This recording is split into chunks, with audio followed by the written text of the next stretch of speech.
On to Japan now. The country stands on the edge of hysteria. Hours ticking down to July 5. The day etched in a viral prophecy that has millions gripped by dread and fear. Earthquakes have struck at the exact spot a manga known for accurate prophecies predicted in her cult comic. And now, as tremors rattle the Tokara Islands and volcanoes rumble on, the country is wondering, is this Japan's hour of doom?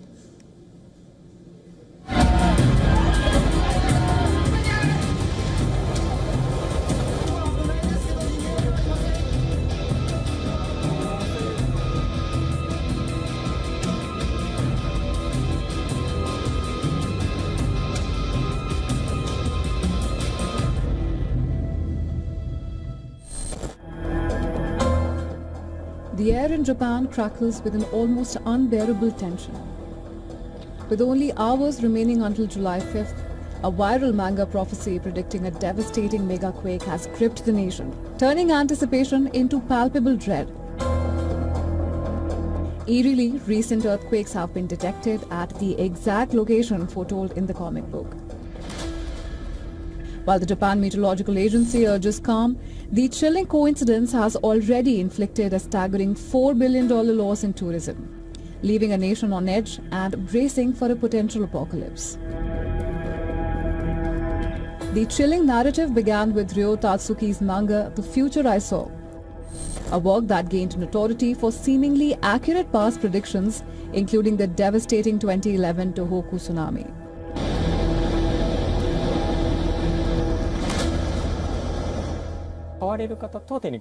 A lot of buyers of The Future I Saw, the customers who visit our shop, are young people. So of course, as July approached, the information about it spread on social media, mainly on TikTok. But it seems to be selling as word spreads. Now, an updated edition points to July 5th, 2025 as the date for another catastrophic event. A massive tsunami triggered by an underwater rupture between Japan and the Philippines, with waves potentially 3 times higher than those seen in 2011.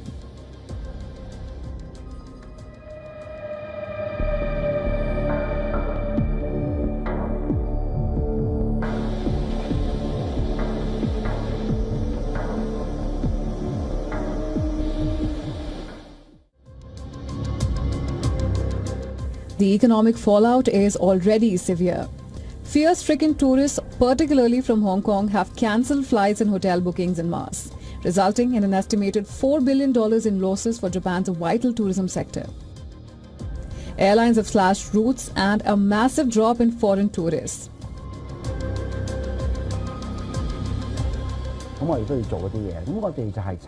The rumors have had a significant impact, cutting our Japan-related business by around 50%.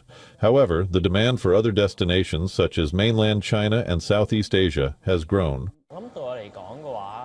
I think for me, the most important thing about traveling is safety. Hearing this prediction, I would also try my best to avoid going to Japan during July and August. If possible, I might delay my trip and go after September.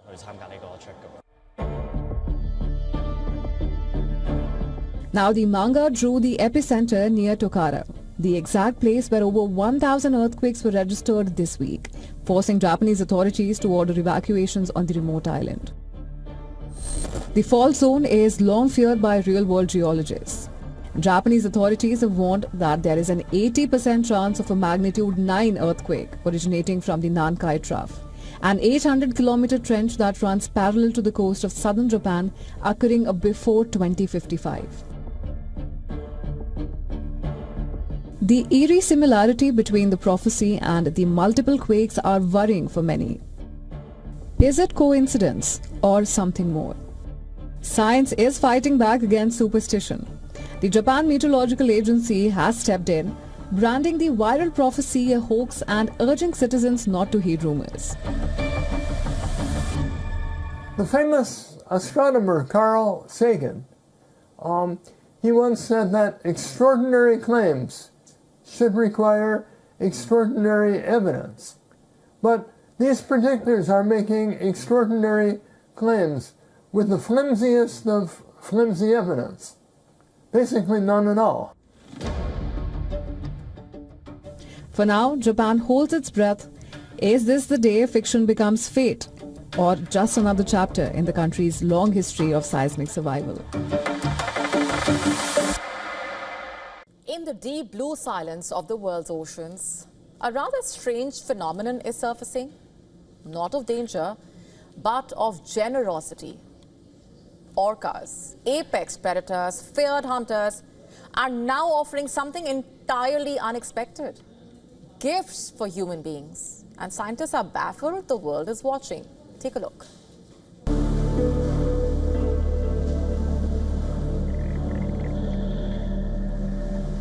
From the crushing depths of the ocean emerges a mystery that defies all understanding. Orcas, the undisputed apex predators of the seas, revered and feared for their raw power and cunning hunting strategies,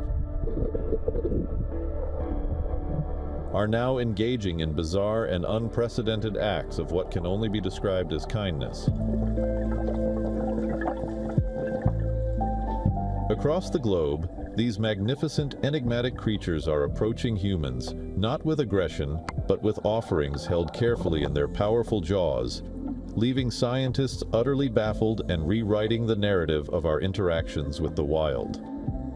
Often mislabeled killer whales due to ancient sailors witnessing their formidable hunting of larger cetaceans, orcas are, in fact, the largest members of the dolphin family. They are renowned for their highly complex social structures, sophisticated communication, and terrifyingly effective cooperative hunting techniques, from creating waves to wash seals off ice floes to herding fish into bait balls. Scientists are now wrestling with the profound implications of these gifts presents.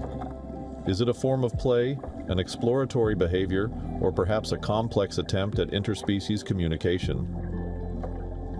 Researchers suggest it might be akin to how orcas share food within their pods, an activity that builds relationships. Orcas are, in fact, the largest members of the dolphin family.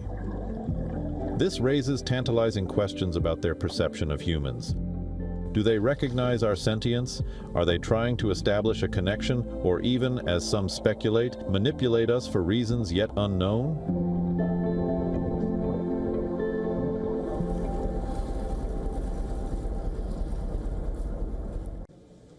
On to Japan now, where there is a new burger in town going by the name of Sumo Burger. It's bigger, fattier, juicier, and packs in more than what you can possibly imagine. It's inspired by sumo wrestlers, as the name suggests, and their mammoth appetite. The burger is also reportedly crafted to pay a fitting tribute to the popular art of sumo wrestling itself, weighing nearly a pound and a half and packed with over 1,800 calories.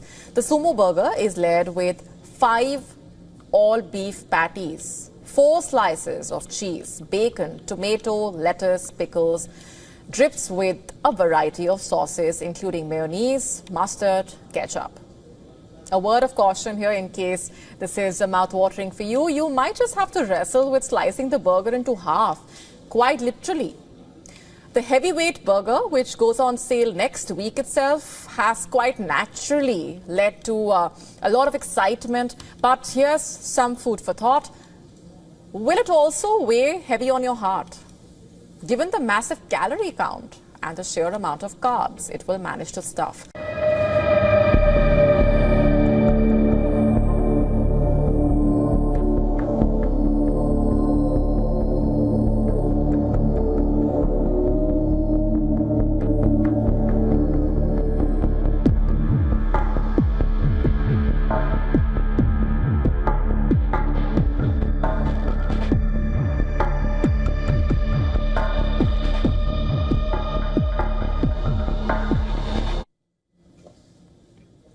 Shifting focus now to Himachal Pradesh in India.